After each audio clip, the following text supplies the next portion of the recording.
magpapakita tayo ng maiksing demonstration lang. Thank you. So, ang gagamitin ko, okay, to represent yung ating katawan ay itong baso. So, katawan natin yan. Gagamitin ko yung water because our body is composed of how much water? At least 70% na tubig. Tama? So, imagine mo, ito yung katawan mo. Ang gagamitin ko is this brand, distilled water, because distilled water is considered dead water. Di ako gagamit ng mineral water para talagang dead. Kasi ang mineral, live water yan. Okay, so ito, para fair, dead water yung yung gamitin natin. So, malinis na malinis yung katawan mo. Okay? So, ito. Yan. Dalawa. To represent both bodies, pero yung isa, tingnan natin, hindi siya magba-vitamin C. Or kung magba-vitamin C siya, ibang brand gagamitin niya. Okay? Anong brand gagamitin niya? Kilala rin sa merkado at mahal, hindi ako pumili ng mura. Kasi baka mamaya sabihin mo, ay, kaya mahina kasi mura lang yung ginamit mo eh. Okay? One of the, known brand in the market. Huwag na kayong magbanggit ng brand. Pero, FYI, whatever brand, basta vitamin C, nakakatulong yan sa katawan, by the way. Hindi ako bias pag ako'y nagde-demo. Because that's science. Pero, laging merong pinakamaganda. Ulitin ko lahat maganda. Pero merong pinakamaganda. Correct. So, kayo magsabi kung ano yung pinakamaganda. Diba? So, tingnan natin. Gamit tayo ng energy test na to. So, ginawa ko, dinurog ko to. Pinukpo ko lang ng konti. So, lalagay ko siya dyan. Huwag yun ang banggitin. Okay, haluin natin. 10 times. 1, 2, 3, 4, 5, 6, 7, 8, 9, 10. Actually, kahit mag 100 ako dito, yan pa rin yung makikita mo. Okay, makikita ka, meron pang hindi natutunaw, may mga buo-buo, di ba? Wala namang masama doon. Pero para sa akin, hindi naman yun ang binili mo, di ba? But parang lumalabas, mas marami pa yung starch, kasi starch po yun. Sa Tagalog, gawgaw. Bakit ginagamitan ng gawgaw or starch? Considered siya as extender and binder. Binder, to bind it. Ang dikit niya para maging tableta siya, gumagamit ng starch. Pero again, magkano to? Parang 9 pesos? Ang isang banig ko is 95. O, 95. Edi 950. Diba? 950 ang isa. So, parang lumalabas sa 950, 7 pesos, gaw-gaw. Ayan, ang dami sa ilalim. O, tingnan naman natin ang ating produkto. Brother pa, open na. Tingnan nga natin kung may gaw-gaw, may extender. Uy, taas ko kaya? Nahabol ko yun. Yung ko. Uy, palakpakan naman natin si Mark Sona. Isa sa mga sought after speakers natin. Okay. So, ito yung ating true alkaline C. Or in short, alkaline C. So, ito yung true. True alkaline C. Okay, so, for demo purposes, i-open ko po. So, kung makikita nyo, para siyang betchin. Okay? Malalaki yung crystalline form niya pag tiningnan mo siya sa microscope compared with the other sodium ascorbate form, which is good. Pag mas malalaki, ibig sabihin, premium sodium ascorbate. Wow! So, hindi siya yung powder form. So, 1, 2, 3, 4, 5, 6, 7, 8, 9, 10. Wala na. Diba? So, ibig sabihin, pure. So, 100% na talagang premium sodium ascorbate siya. So, pag-usapan naman natin ang energy. This is a tester, gadget siya, na nakasaksak din dito. Ay, pusa. O, buti na lang, pusa na bang yun? Buti na lang talaga. Nasa presence of mind ako ngayon. Okay, so, this is a light bulb, 100 watts, hindi pwedeng LED. Kailangan, ang tawag dito, incandescent? Okay, kailangan incandescent, hindi pwedeng LED. Nakasaksak pa rin siya, ba't hindi umiilaw? Kasi, kailangan kong pindutin itong button na to. Para magdidikit, kung engineer ka, mas may explain mo yan. So, yan. Ang tawag doon, sir? Continuity? Continuity tawag doon, sir. Sabi ni engineer. Yan. So, continuity. Yan. So, ipipress mo para magkaroon ng continuity. Pero pag tinanggal mo, nawawala din. Okay. So, eto naman. May another wire dito. Okay. Na kahit hindi ko to pindutin, pwede siyang umilaw pag sinawsaw ko siya dito. Okay. So, para fair, tingnan natin itong tubig na to. Hindi umiinom ng vitamin C. Wala. Tingnan natin kung may energy. Lalagay natin to. Wala. Kasi bakit? This is dead water. No vitamins, no minerals, no electrolytes. So, ang ginagawa lang ito, ano ka lang, patid uhaw. Oo. So, tingnan naman natin itong, sabi, more energy, mas happy. Diba? Meron! May energy. Meron, di ba? Meron pa rin. See, I told you, lahat ng vitamin C. O, tingnan man natin. The true alkaline C. There's more! Ipapakita pa ako sa inyo. Nasa yung tablet. Now, I am taking 5 capsules 3 times a day. Kaya ba na aircon? So bali 15. Ang taas, Sherry. Medyo mataas po ang aking, ano tawag nito, yung aking stress hormone. Pag nagpapatakbo ka ng hindi ko ng sasakyan, ng negosyo. Medyo ang daming iniisip. Hindi lang po kasi ito yung negosyo ko, may mga traditional businesses tayo. Tapos, syempre, kailangan ko habulin yung mga gwapo kong mga partners, di ba? Kaya nagpapagwapo din po ako. Yan. So, kailangan ko talaga ng maraming energy. Eto, panoorin ninyo. Isang capsule to, di ba? Yes. Okay, tingnan mo to, Dadagdagan ko. Haluin natin. Ay, tanggalin ko muna. Mas lumiwanag ba? Every time nagdadagdag ka ng capsule, yung energy mo mas tumataas. Hindi ba ako nag-aaksaya niyan, pres, kung ang dami kong iinumin? Mag-aaksaya ka kung hindi kailangan ng katawan mo. Kasi po ako, sobrang kailangan ko yun. Lalo na po ngayon na yung weather, erratic, minsan mainit, minsan malamig. Tama? Tapos, pag na-traffic ka, yung stress mo, umaakyat din. So, kailangan natin. Lifestyle mo, hindi na rin tama. Mas gusto mong kumain ng fast food. Tapos, ang almusal mo, sinangag, carbs. So, yung inflammation mo, medyo mataas. Pagdating mo ng tanghalian, carbs na naman. Ginutom ka ng alas 2, alas 3, tinapay naman, carbs ulit. So, kaya po talaga kailangan ng mataas na vitamin C. At huwag na huwag kang manghihinayang. Kasi nag-iisa lang po ang katawan natin. Huwag mong panghinayangan yan. That is, I call that vessel from God. We have to take care of that vessel na binigay sa atin.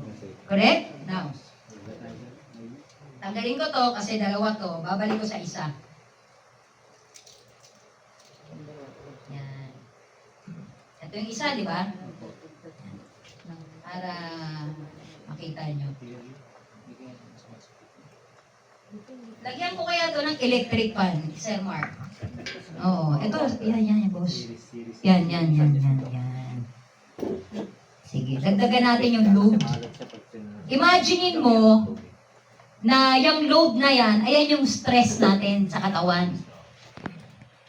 So, tingnan natin. Sir, paki number 3. Number 3. Naka-3 na yan, sir? Okay, thank you. Tingnan natin kung totoong umaandar yan.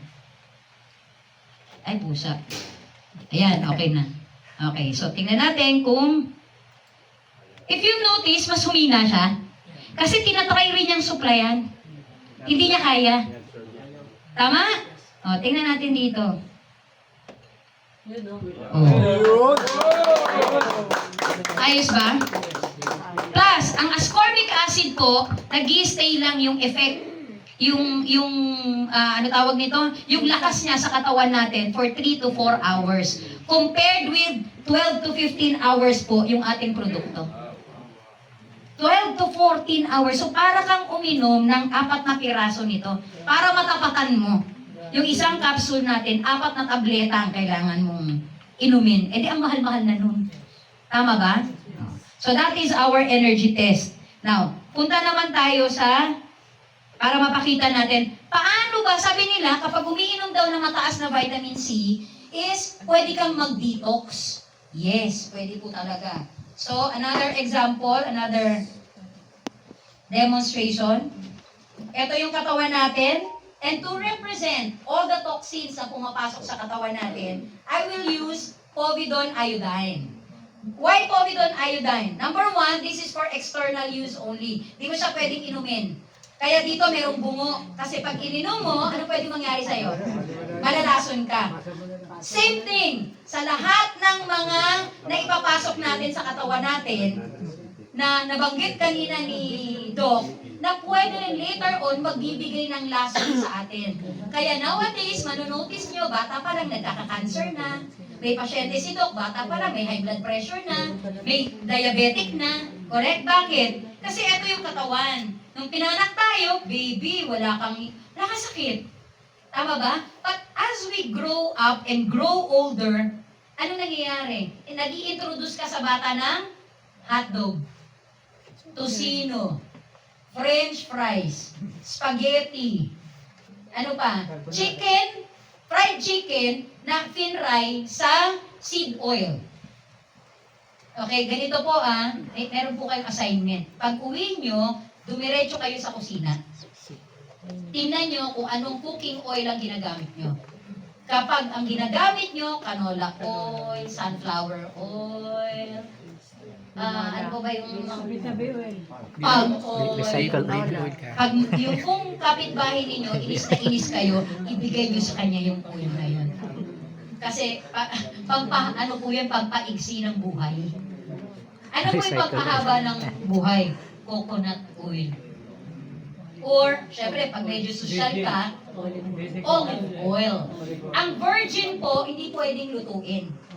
Yung hindi, dugtong ako, virgin olive oil. Okay? Yung virgin olive oil, hindi pwedeng lutuin, pang salad lang siya. Kasi, mababaligtad yung effect. Instead na magiging healthy ka, mababaligtad.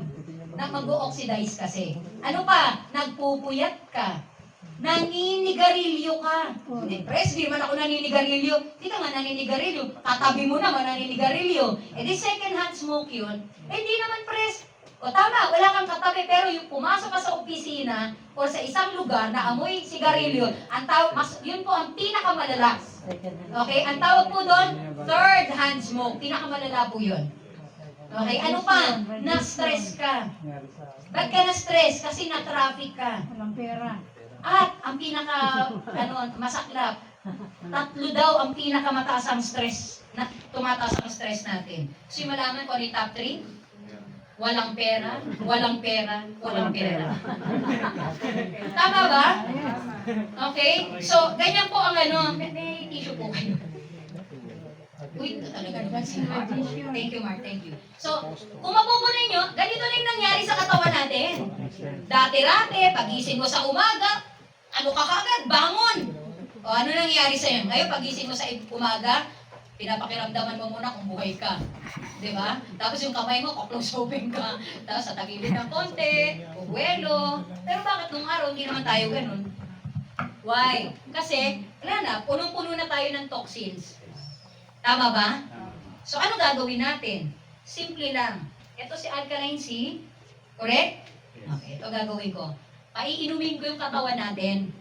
Tingnan natin kung ano mangyayari.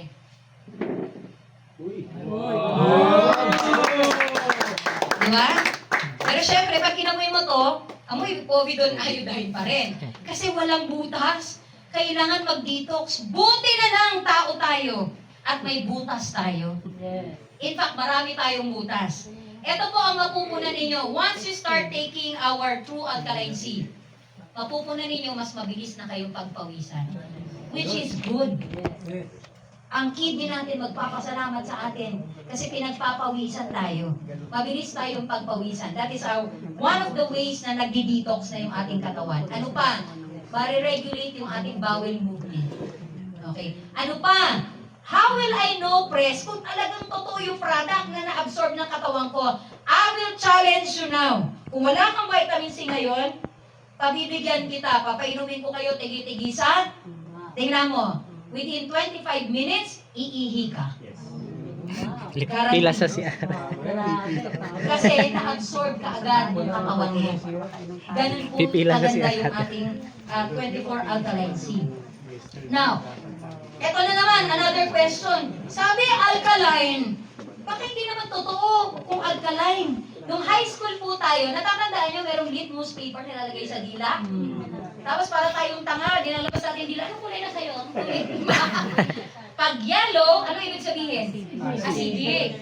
Pag purple to blue, that is alkaline. So, eto po, ang tawag po dito, reagent or litmus liquid. Kung merong litmus paper, eto naman, litmus liquid. So, itataktak natin para malaman natin kung alkaline or acidic. Okay, so unahin natin to. 1, 2, 3, 4, 5. Haluin natin. Ano? Yellow? Acidic. O, tingnan naman natin si alkaline C. 1, 2, 3, 4, 5.